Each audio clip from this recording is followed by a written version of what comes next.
Hello అందరికి, ఈ రోజు సుబ్రహ్మణ్యేశ్వర స్వామి షష్ఠి కదా. మీలో ఎంతమంది టెంపుల్ కి వెళ్లారు? నేనైతే టెంపుల్ కి వచ్చేసాను అనమాట. ఇతనైతే మా పాలంకుల్. ఇతనే ఈ టెంపుల్ కోసం అయితే మాకు చెప్పారు. ఈ టెంపుల్ ప్రత్యేకత ఏంటో తెలుసా? మనం పంట పండించుకుంటాం కదా, ఆ పొలం మధ్యలో ఈ దేవుడు వెళ్తారనమాట, మన సుబ్రహ్మణ్యేశ్వర స్వామి. ఇతనికి ఇక్కడ టెంపుల్ అయితే కట్టారు.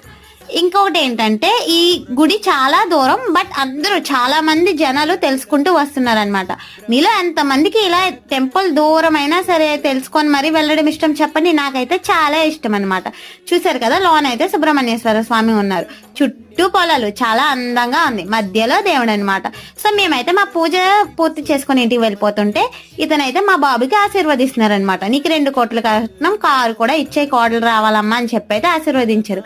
సో టిఫిన్ చేయకన్నా వెళ్తాం కదా మనం గుడికి, ఇక్కడ గుడి దగ్గర టిఫిన్స్ కూడా పెట్టేశారనమాట. మధ్యాహ్నం వచ్చే వాళ్ళకి భోజనాలు కూడా వండుతున్నారు.